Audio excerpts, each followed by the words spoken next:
Assalamu alaikum everyone, welcome to the part of 2 of the Wazoo SOC training where we learn Wazoo basics like a real SOC expert. इसमें हम समझेंगे कि हम decoding से लेकर SOC team की investigation किस तरह से होती है।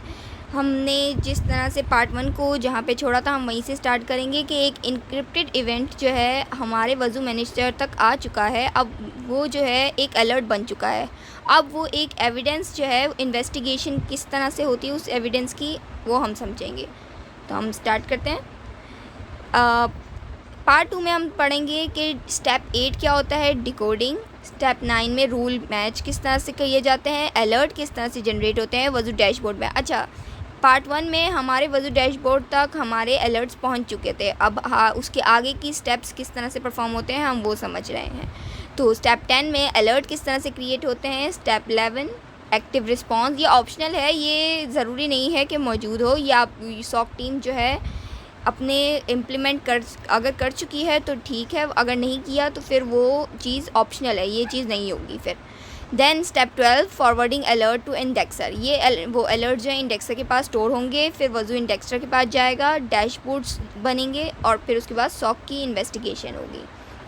So let's start. First step is decoding. Decoding क्या है, हमारे पास जब हमारे वज़ू डैशबोर्ड के पास लॉग्स आते हैं तो वो एक रॉ लॉग्स होते हैं जो कि कुछ इस तरह से होते हैं, जैसे एक लाइन हो गई लिखी हुई। अब इसमें हमें लाइन लिखी हुई है बट हमें इसमें डिटेल्स नहीं समझ में आ रही।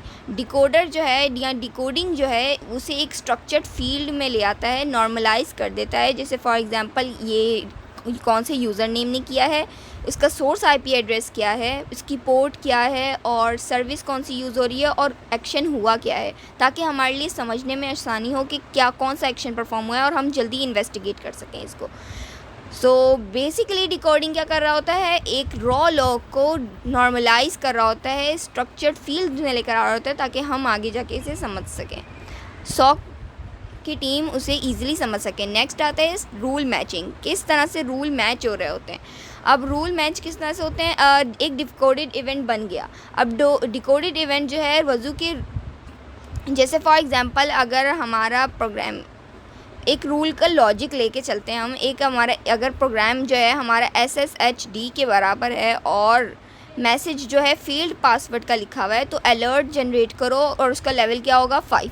अच्छा, रूल मैचिंग नॉर्मली कर क्या रहा होता है, रूल मैचिंग असाइन कर रहा होता है इसका सीवियरिटी लेवल, चेक कर रहा होता है कि अगर ये फील्ड जो है ये फील्ड, जैसे कि प्रोग्राम की फील्ड हमने सर्विस की फील्ड और हमने एक्शन, ये दो चीज़ें अगर इसके बराबर हुई तो इसका अलर्ट लेवल ये होगा। अब लेवल से क्या होता है, लेवल से हमारे लिए समझना आसान हो जाता है कि हमारा सीवियरिटी लेवल क्या है और हमें इस पर्टिकुलर इवेंट को या पर्टिकुलर अलर्ट को कितना जल्दी इन्वेस्टिगेट करने की ज़रूरत है। जैसे कि हायर सीवियरिटी होगी तो ऑब्वियस है हमें इस पर ज़्यादा ध्यान देने की ज़रूरत है as compared to the low severity levels. और फिर डिस्क्रिप्शन प्रोवाइड करता है ताकि उसकी जो है इवेंट जो है हम ह्यूमन रीडेबल हो सके और ह्यूमन समझ सके। टैग्स देता है और माइट्री अटैक मैपिंग, कौन सी माइट्री अटैक यूज़ किया गया है वो टेक्निक्स उससे मैप करता है और हमें शो करता है। नेक्स्ट आते हैं अलर्ट क्रिएशन। अच्छा, यहाँ पर रूल मैच कर दिया, डिकोड के बाद रूल तो मैच हो गया, बट लेवल 10 में वो रूल का एक अलर्ट बन जाता है, एक स्ट्रक्चर्ड अलर्ट जो कि एक मैच रूल होता है जिसमें हमारे लेवल्स भी मौजूद होते हैं, हमारा एक स्ट्रक्चर्ड फॉर्म भी मौजूद होती है, जो भी लॉग से अलर्ट जनरेट हुआ है वो स्ट्रक्चर्ड फॉर्म, हमारे लेवल्स, माइट्री अटैक मैपिंग, ये सारी डिटेल्स अब हमारे एक ही जेसन फाइल में मौजूद होती हैं और हमें एक अलर्ट के फॉर्म में मिल रही होती है जिसमें हमें हर चीज़ का पता चल रहा होता है कि इस अलर्ट की पर्टिकुलर अलर्ट की सारी डिटेल्स पता चल रही होती हैं विद द एजेंट के किस पीसी से या किस एंड पॉइंट से ये हमें अलर्ट रिसीव हुआ है। सो क्विज़ लेके चले तो एग्जाम्पल ले लेते हैं। एग्जाम्पल अलर्ट जेसन में what does level 5 represent, obviously level 5 जो है हमारी अलर्ट सीवियरिटी बता रहा है वज़ू की स्केल में, जो कि 0 से लेके 15 तक की स्केल होती है। वो जब हम आगे जाके लॉगिन करेंगे वज़ू के डैशबोर्ड में तो मैं आपको शो कराऊंगी, जिसमें सीवियरिटी लेवल के हिसाब से डिवीजन हुई हुई होती है वज़ू के डैशबोर्ड में किस तरह से। Next is active response. ये चीज़ ऑप्शनल होती है, ये अगर ये सॉक टीम ने अगर इम्प्लीमेंट किया हुआ है तो ये एक्टिव रिस्पांस होगा, अदरवाइज़ इस पर नहीं होता, ये ऑप्शनल होता है। तो हम एक्टिव रिस्पांस बेसिकली होता क्या है, एक्टिव रिस्पांस में आप अगर कोई आपके सीवियरिटी लेवल हाई है तो ये उस आईपी को ब्लॉक कर देगा using the firewall. Next is disable, user के अकाउंट को डिसेबल कर देगा अगर वो अकाउंट अनऑथराइज्ड है, तो जो कि हमारे किसी न किसी तरह से हमारे एंड पॉइंट को कॉम्प्रोमाइज़ करने की कोशिश कर रहा है और उस प्रोसेस को जो है हमारे रोक देगा जो कि फैलने की कोशिश कर रहा है या कोई गलत प्रोसेस है जो रन होने की कोशिश कर रहा है, या मालवेयर फाइल अगर बैकएंड में रन हो रही है तो, और उस फाइल को क्वारंटीन करेगा ताकि उसकी फर्दर एग्जीक्यूशन ना हो सके। Next, forwarding alerts to indexer. ये बात याद रहे कि एक्टिव रिस्पांस एक ऑप्शनल स्टेप है, ये ऑप्शनल स्टेप ये हम खुद इम्प्लीमेंट करते हैं, सॉक टीम खुद इम्प्लीमेंट करती है, क्योंकि मोस्ट सॉक टीम जो है वो सिर्फ अलर्ट ओनली मोड पे चलती है, वो जो है रिस्पांस पे काम नहीं करती। तो उसमें जो है एक्टिव रिस्पांस पावरफुल तो है बट ये ऑप्शनल है। नेक्स्ट स्टेप में आते हैं, वो अलर्ट जो बन चुके हैं अब वो इंडेक्सर के पास जाके स्टोर होंगे, क्योंकि ऑब्वियस हमने जैसे प्रीवियसली डिस्कस किया कि लॉग्स एक नहीं होते, लॉग्स आपकी एक इवेंट एक पर्टिकुलर चीज़ जो आप कर रहे हो अपने एंड पॉइंट पे, तो वो सब का अलर्ट बन रहा है, तो ऑब्वियस है वो अलर्ट्स बहुत सारे होंगे, तो वो सारे अलर्ट्स हमारे कहीं ना कहीं स्टोर होने चाहिए, तो वो अलर्ट्स जो है हमारे इंडेक्सर में स्टोर होंगे, जो कि हमने प्रीवियसली डिस्कस किया था। अलर्ट्स जो हैं वो हमारे वज़ू के अलर्ट फाइल में होते हैं, फिर फाइल में जाते हैं, फिर फाइल V2 उसे रीड करता है और फिर जो है ओपन बेस्ड इंडेक्सर को देता है। अच्छा, अलर्ट्स जो इंडेक्सर से जाते हैं वो हमारी एक डिफ़ॉल्ट पोर्ट से जाते हैं जिसे हम 9200 कहते हैं, जो कि हाइपर टेक्स्ट कंट्रोल प्रोटोकॉल है, जो कि हमारी हाइपर टेक्स्ट ट्रांसफ़र प्रोटोकॉल है, जो कि हमारी यूज़ की जाती है। ये हमारी डिफ़ॉल्ट पोर्ट है। फाइल बीट जो है अलर्ट्स जो है इसी पोर्ट के थ्रू इंडेक्सर को सेंड करता है।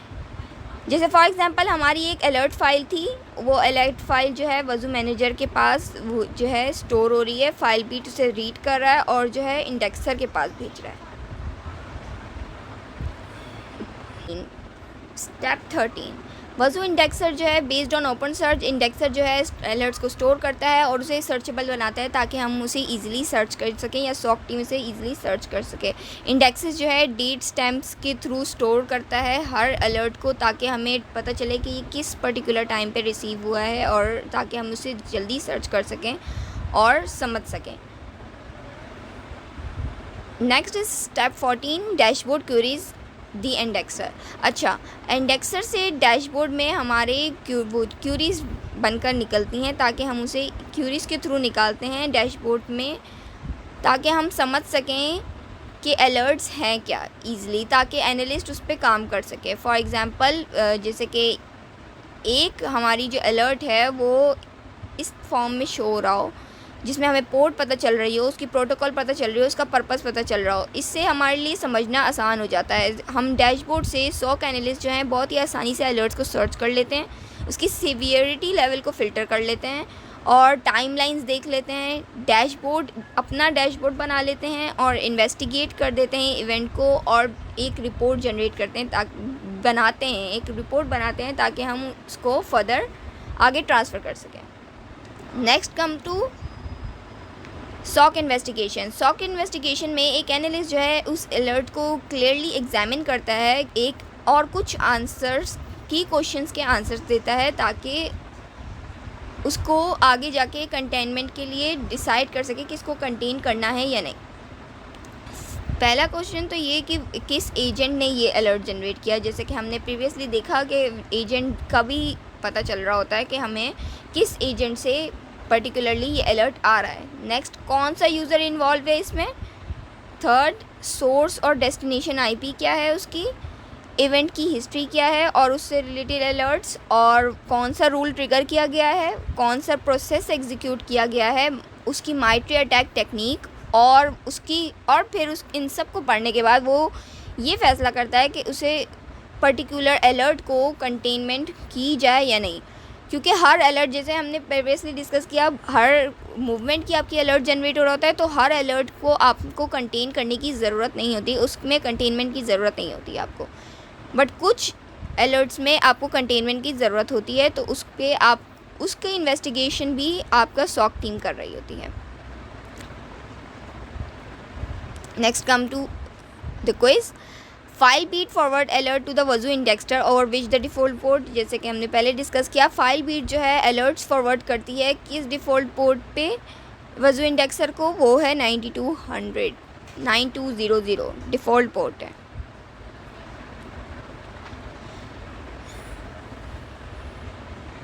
Okay, next is reference table समझते हैं। अब हमारी कुछ पोर्ट्स हैं जो मैंने लिस्ट डाउन किए ताकि हम उसे ईज़िली समझ सकें कि कौन कौन सी पोर्ट्स कहाँ पे यूज़ हो रही होती हैं। सबसे पहले हर पोर्ट जो है कोई ना कोई आर्किटेक्चर बना रही होती है और एक प्लेस से दूसरी तरफ, एक जगह से दूसरी जगह कोई अलर्ट को या कोई सिवियरिटी लॉक को लेके जा रही होती है।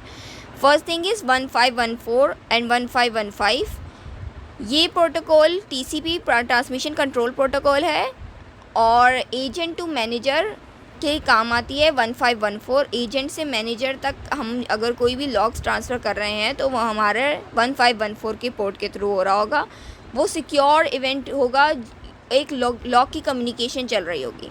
1515 में एजेंट की रजिस्ट्रेशन हो रही होती है, एक नया एजेंट इनरोल हुआ है या एक नया एजेंट कनेक्ट हुआ है, तो उसकी डिटेल्स जो हैं वो हमारी 1515 पोर्ट पे जा रही होती हैं। 514 की बात करें तो वो हमारी ट्रांसमिशन, वो भी एक हमारी ट्रांसमिशन कंट्रोल प्रोटोकॉल है। ये एक सिस लॉग के लिए यूज़ होता है, ये ऑप्शनल होता है। अगर सिस लॉग हमारे नेटवर्क डिवाइसेस में हैं तो उसकी जो लॉग्स हैं वो रिसीव करने के काम आएगा। अब 55,000 ये भी एक ट्रांसमिशन कंट्रोल प्रोटोकॉल है। ये वजू की API के लिए यूज़ होता है, वजू API में यूज़ होता है। रेस्ट API, जब हम किसी भी रेस्ट API से इंटीग्रेट कर रहे होते हैं या मैनेज कर रहे होते हैं वजू को, तो फिर हम इसी पोर्ट के थ्रू कर रहे होते हैं। अभी हमने 9200 डिस्कस किया जो कि हाइपर टेक्स्ट ट्रांसफ़र प्रोटोकॉल है हमारा, जिसमें जो फाइल भी ट्रांसफ़र करता है हमारे इंडेक्सर पे। फिर 443 ये भी हाइपर टेक्स्ट ट्रांसफ़र प्रोटोकॉल है जो कि हमारे सिक्योर वेब एक्सेस के काम आ रहा होता है, डैशबोर्ड को एक्सेस करने के काम आ रहा होता है। 5601 ये डायरेक्ट डैशबोर्ड के इंटरफेस में हमारे शो हो रहा होता है। और 22 ये हमारी ट्रांसमिशन कंट्रोल प्रोटोकॉल है, ये लिनक्स सर्वर्स को एडमिनिस्ट्रेटिव एक्सेस देने के लिए यूज़ हो रहा होता है। Next is end to end data flow, किस तरह से एक होल पाइपलाइन किस तरह से चल रही होती है, जैसे हमने पार्ट 1 और पार्ट 2 में डिस्कस किया। पार्ट 1 में हमने डिस्कस किया था कि किस तरह से एंड पॉइंट से OS लॉग्स बनते हैं, फिर वो एजेंट के पास जाते हैं, फिर वो मैनेजर के पास जाते हैं। पार्ट 2 में हमने डिस्कस किया कि किस तरह से डिकोड होता है और रूल मैच किया जाता है, अलर्ट जनरेट होता है, वो फिर इंडेक्सर के पास जाता है, डैशबोर्ड के पास जाता है और फिर उसे SOC एनालिस्ट इन्वेस्टिगेट करता है।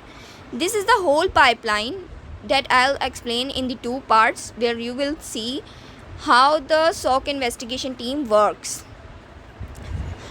हम हर स्टेज को अगर हम समझें, हर स्टेज में collection, transmission, decoding, rule matching, alert, indexing और इन्वेस्टिगेशन सब कुछ सेपरेटली हो रहा है। और फिर उसके बाद एक SOC एनालिस्ट जो है हमारा अलर्ट जो है समझ पा रहा है और फिर उसके बाद आगे डिटेल्स उसकी सेंड कर पा रहा है। नेक्स्ट कंक्लूड करते हैं हम अपने इस पार्ट को, थिंक इन पाइपलाइन में समझते हैं। पाइपलाइन के थ्रू अगर हम समझें ये चीज़, नॉट डैशबोर्ड के थ्रू ना समझें, तो ये एक फुल ऑपरेशनल पाइपलाइन है जो कि वजू डिप्लॉयमेंट में फॉलो किया जाता है। अच्छा, फ्रॉम मोमेंट टू इवेंट, किस तरह से एक मोमेंट जो है एक इवेंट बन जाता है एंड पॉइंट से और एक SOC एनालिस्ट की इन्वेस्टिगेट करता है, फिर उसे रिस्पॉन्ड करता है और किस तरह से ये टीम पूरी वर्क कर रही होती है। Thank you so much for watching.